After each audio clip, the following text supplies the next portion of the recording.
Thanks for joining us on Autoline this week. We're going to be talking all about what is going to be the 2012 North American Truck of the Year.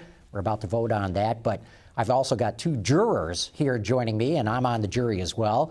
Drew Winter from WardsAuto.com and Lindsay Brook from Automotive Engineering International. And great having the both of you here. So, Drew, let me start with you. Well, first, I guess I should announce that, we've test-driven a variety of different truck kind of products. We'll have to argue about what's a truck. But the three finalists for the North American truck this year are the BMW X3, the Honda CR-V, and the Land Rover Evoque. So what do you think of the three finalists? Start off with anyone there. Well, I'll start you off with the BMW X3. Well, it's a strong product, but to me it was still very evolutionary. And the CR-V, it's a segment leader. It has been a benchmark.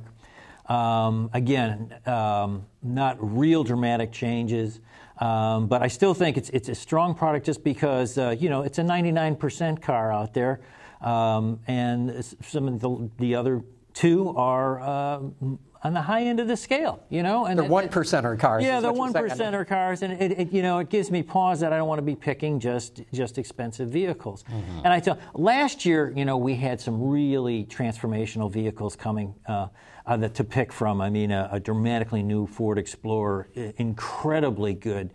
New products from Chrysler.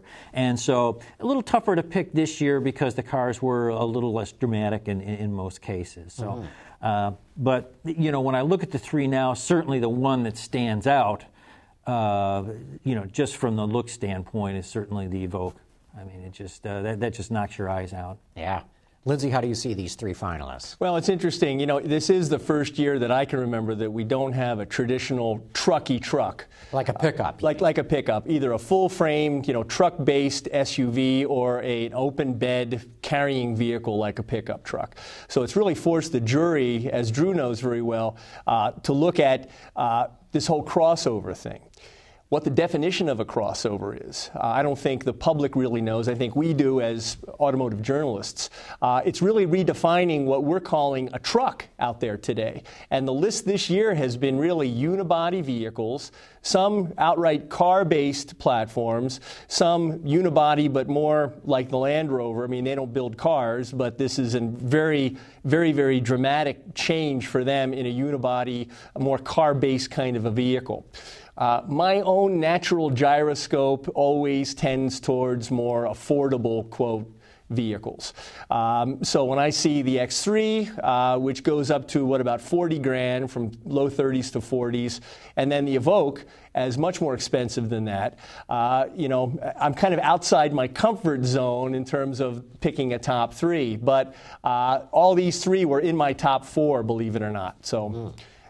So let's go through them.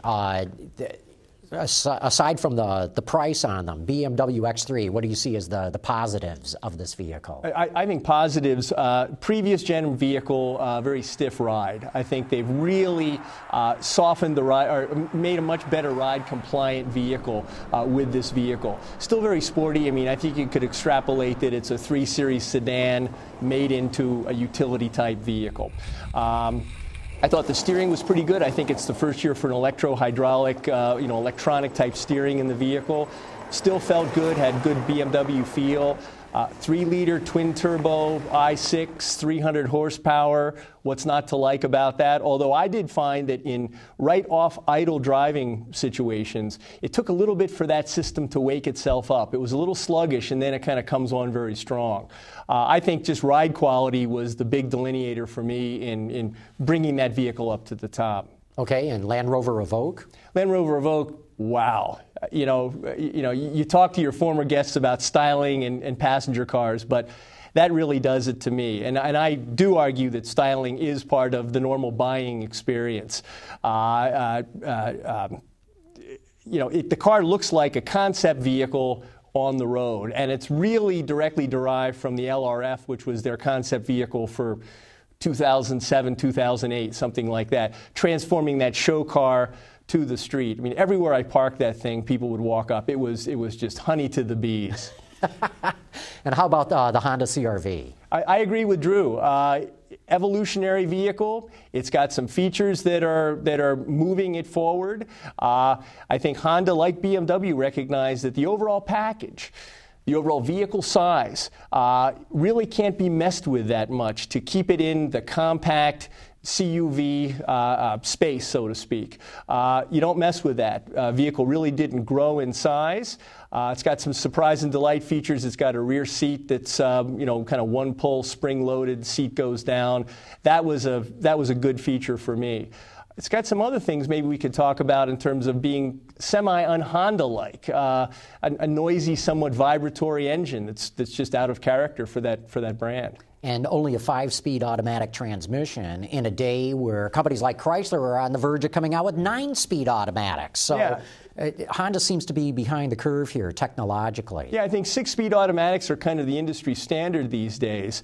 The BMW's got an 8-speed. It's got a great feature where it'll go from 8th ratio down to 2nd and kind of just skips the 5 in between depending on the duty cycle. Close ratios, very creamy transmission in that BMW 8-speed. Very surprising, John, that Honda didn't offer, that carried over a 5-speed and didn't bring their 6-speed into the new CR-V.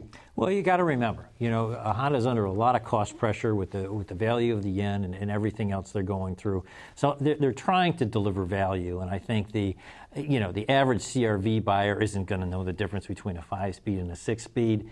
And if they can deliver a price that's closer to someone's budget, that's going to count a lot more than they're not going to notice the difference between a 5 or a 6-speed. But they are going to pay a lot of attention to fuel economy. And because it's not out yet, the Ford Escape that goes head-to-head against the CR-V is taking a 5-mile-per-gallon jump when they come out with the new one. And it's going to be ahead of the CR-V. And I think one of the reasons it's going to be ahead is the CR-V only has a 5-speed automatic. Because, as you know, if you get more gears in there, you can turn the engine slower, make it work more efficiently, and get better fuel economy. Sure. I don't know how much cross-shopping is still going to be between an Escape, though, and a CR-V buyer.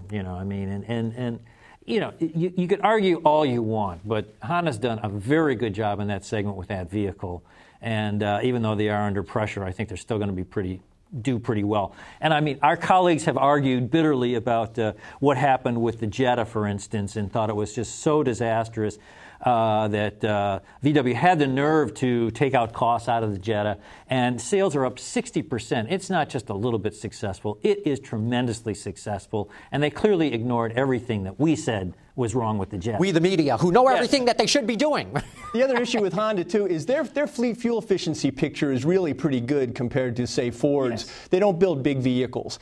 As we all know, car companies often only do what they have to do to meet any regulatory bogey that's out there. I'm sure that Honda looked at the 6-speed transaxles in there, on the shelf and said, we really don't need it. I mean, the all-wheel drive version of the new CR-V, I think, is 2230, 22 city, 30 highway.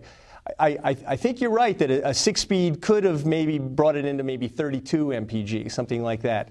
Honda doesn't need that now. When they need it, they'll deploy it. Yeah, well, I would argue that they do need it because while they don't need it to meet fleet-wise fuel economy regulations, I think they need it in the marketplace. Their sales are down, their market share is down. I understand they've had impacts because of the tsunami that hit Japan and the flooding that hit Thailand. I still think they're losing not just because of those reasons. I don't think they're as competitive as they have been for so long. They were such a technological leader. They're no longer that. And while they may not need to be a technological leader to meet the law, I think they do need it to attract customers. But I just think in this marketplace with young families counting every penny, $500 is going to make a difference to them in that price tag more than ever this year. So if they're going to sell some vehicles, they really have to come in with an affordable price. So I think that was top of mind for them, and it should be. Mm-hmm. Yeah, that vehicle also adds, I think it adds a backup camera, am I right, which it didn't have before. It's got some other connectivity, infotainment delights. It's got a drop-down rear DVD, which it didn't have before. So to those small families, they're important features. That's right. A drop-down DVD, if you got small kids, is probably more important than the engine. Oh, you got to have it. You're absolutely right, yeah. Hey, let's go back to an issue that Lindsay raised earlier here, Drew, because your magazine publishes all kinds of data about the industry, in addition to articles about it. But this concept of segmentation, how do you segment what's a car, what's a truck, what's a crossover, what's a sport utility vehicle? We have had huge arguments as a jury this year because, if you look at a Honda CR-V, a Range Rover, a Vogue, or a BMW X3, are they really trucks? I mean, I'm sure the people who buy them don't say, hey, come on out in the driveway and look at the truck I just put. No, they say, come out and look at my car. Well, it's an enormously complex set of calculations and everything else. And I know our statisticians struggle in how to segment different vehicles and into all these different subsegments of middle cross-utility vehicles and whatnot. But, there are some basic factors of if something's built on a frame or not on a frame and height. And we went through, you can see the industry plays lots of games, automakers and the government, in terms of what vehicles do they want to be a truck and what don't they do. And explain why they want that. Well, because the smaller vehicles, something small, is going to help your truck fleet fuel economy. And so there are something like a PT Cruiser, Chrysler's former PT Cruiser. Maybe you want to make that... was classified as a truck. You want to make that a truck because then it helps the fleet fuel economy of your trucks. But as you say, that's just gaming the system. Yes, there is. So, I mean, there's a lot of different things. And the calculations, the government calculations are enormously complex on how this all goes about. And your head just wants to explode when you look at some of the ways things are figured. But again, people were talking about, well, as NACTOY judges, we know better than these government bureaucrats as to what's a car and what's a truck. Well, sure, but people who design and make vehicles, they know better too, but they have to follow these same rules that get concocted, and they influence some of them, and some of them they don't. But I wish I had a good answer for some of these, a better answer for why some things are trucks and why they aren't, but I'm scratching my head half the time as well. If in the future full-frame vehicles go away, it'll be way outside of our lifetimes, then the definition of truck is still going to be more utility in some way than a car. That delta is going to be, for others to determine, not for us. But, a truck is going to be able to, I think currently one of the NHTSA criteria is seats fold completely flat to give a full load area in the back of the vehicle. Or remove the seats. Or remove the seats with common tools. That's one of the criteria. Right. And in the case of side doors, they have to open up at a full 90-degree angle or close to that. And that's one thing that Chrysler did with the PT Cruiser, is you could pull out the back seat and the rear doors would open, and it got classified as a truck. And which was also on our list is the Mini Countryman. Now, I don't think anybody out there in the general public would see a Countryman go by and say, now that is one swell truck. I just don't see it happening. No, but what else do you call it? You call it a cute ute or all these other things. Trucklet. Yeah, I mean, ultimately, these are the rules we've been handed, and this is what we call them, And it's sometimes it gets complicated and even ridiculous, but what are you going to do? And basically... We're going to argue some more. That's what we're going to do. I'll tell you, that's absolutely going to happen. But speaking of the Countryman, why might it not have made the finalist list? I like the vehicle. I'm a Mini owner, and I like how they... at first, I was determined to hate it, really, because you have purists that came out that hated... Porsche purists that hated the idea of a Porsche coming out with an SUV or a CUV. And they were just, I remember a few prominent people saying, oh, no one's going to buy a 911 now because they make an SUV. Now, come on, that's ridiculous. And guess what? Guess what's bringing in all the money for Porsche now? Same deal with Mini. If they're going to survive, they have to grow. And in fact, their sales would have gone down this year if it had not been for bringing out the Countryman. That's right. So it's a vehicle. They argue, quite rightly, the regular Minis are too small for families. A lot of people like the Mini brand. They like the idea. So you make something that has some room. It's good for families, and it has all-wheel drive, or you can get it with all-wheel drive. Has all those little features that you'd want from maybe a Honda CR-V, but it's got some personality. So I think it's a perfectly fine vehicle, but a lot of people who aren't minivans are going to find it just plain odd. It's the downside. Yeah, I agree. Mini needed to do that vehicle. They needed to spin off more variants off of that platform. There's no question. One thing that the SUV boom of the 90s did was get many people, me included, liking a high H point. Meaning sitting up higher. Yeah. So now vehicles, even as small as the Countryman, that the suspension's raised a little bit and the seat has vertical travel where you can jack it up, and you really kind of start to feel like, wow, I'm looking up over the IP. Now I can see out over the hood, up over the hood. And I'm not so low next to that Peterbilt that's next to me. I feel a little bit more brawny and bigger. And maybe that's kind of one of the definitions of why that vehicle is more of a truck than a car. It's car-based, but it's a truck for the Mini brand, no question. I agree with Drew, though. I mean, this was very controversial on the jury. And I think everybody looked at the portfolio of trucks and said, what are we doing here? So the debate continues. The debate goes on. Another vehicle that didn't make the finalist list, Nissan Quest minivan. I'm kind of sorry it didn't at least become a finalist, because Nissan's the only company that really makes an effort to make a minivan that's different. And this one, they gave it a good shot. And there's a lot of good features. It should have done a little better, and it did. Let's go to the Mercedes M-Class, too. Direct competitor to the BMW X3. The X3 made it to the finalist list. The Mercedes M-Class did not. Why not? I don't know. I mean, I think as it has evolved, the M-Class has gotten very large and very expensive. It started out as a very innovative car in the late 90s, the first real luxury SUV from a European automaker. They were looking at how much money Cadillac was making on Escalades and Lincoln was making on Navigators. They came out with a very credible luxury SUV, target priced it at $35,000, built it in America. They had some problems, but it was a risky, I think, bold move on Mercedes' part. Now what they've done, like automakers always do, is they just take it and they make it bigger and add more features, and it gets more bloated and heavier.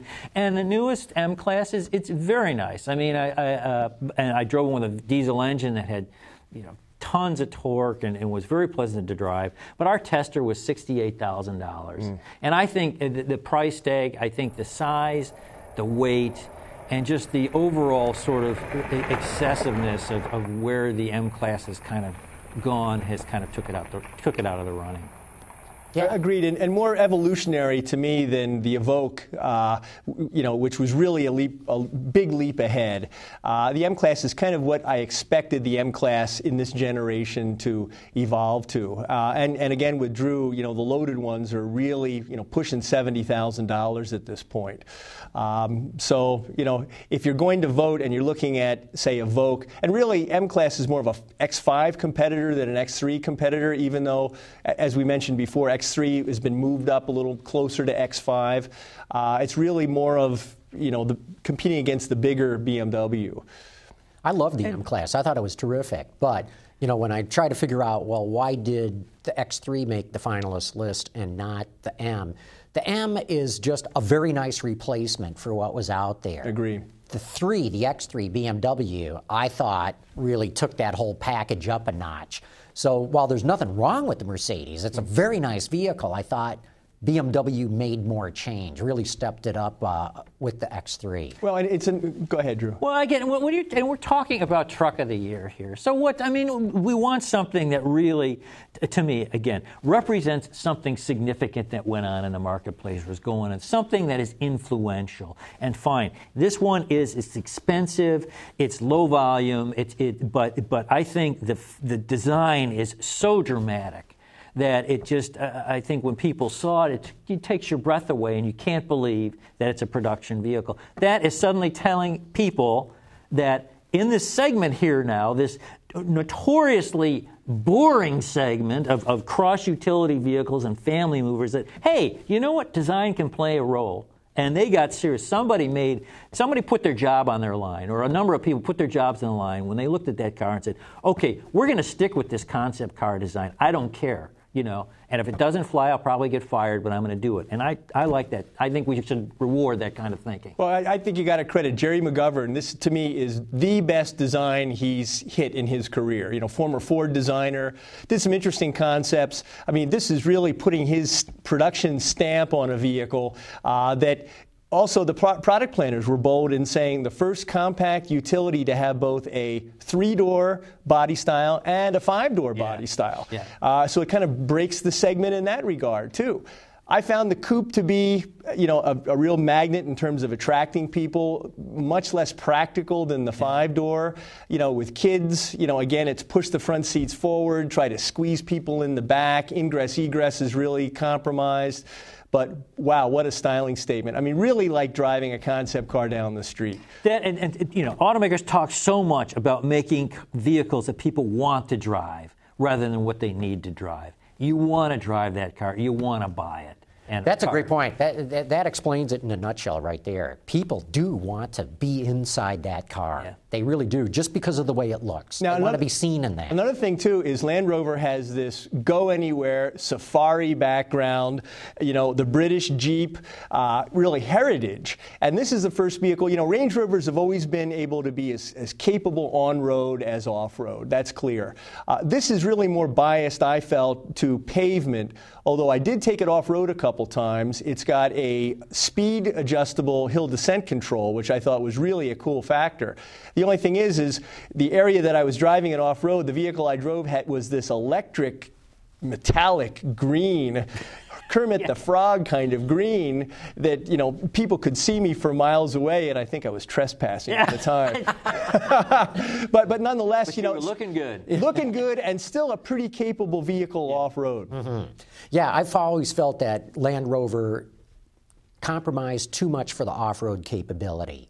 And so while it was fine on the road, it wasn't that great. And there is so much body lean in the turns because they give it so much suspension travel so you can go rock hopping and climbing and whatnot.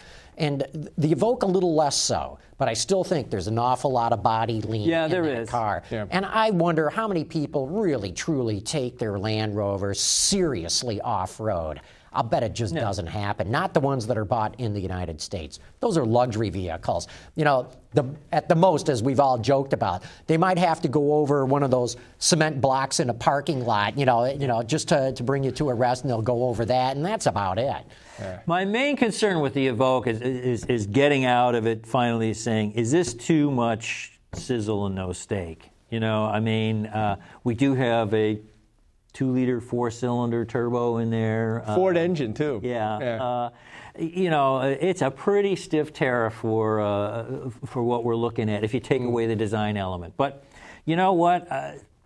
Kudos to them. It just stands out of all certainly the truck and even really the cars we're looking at this year. It just stands out because it's a fresh new design that really draws your eye and says something about the vehicle. Well, that 2-liter turbo, everybody is trying to really experiment with the breadth of the bandwidth in terms of engine displacement versus vehicle size.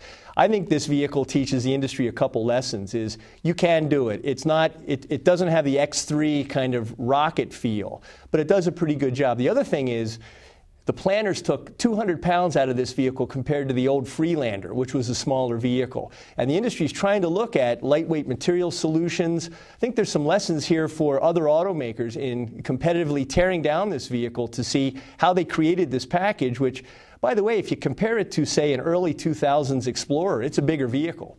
And it's 200 pounds less than the old Freelander, which looks smaller. So we'll have to see. I agree with you. We are going to see a change with this small 4 turbo in the Evoque, or even in the Ford F-150 pickup, the EcoBoost V6, outselling the V8. Right. I mean, it's unbelievable in a sense. Or I don't know if it's outselling it, but it's selling way more than they ever thought that it would be. So I agree. We're going to see a big change in trucks in this decade. Yeah. But now comes the fun part, where I want to put you guys on the spot. And Drew, I'm going to start with you.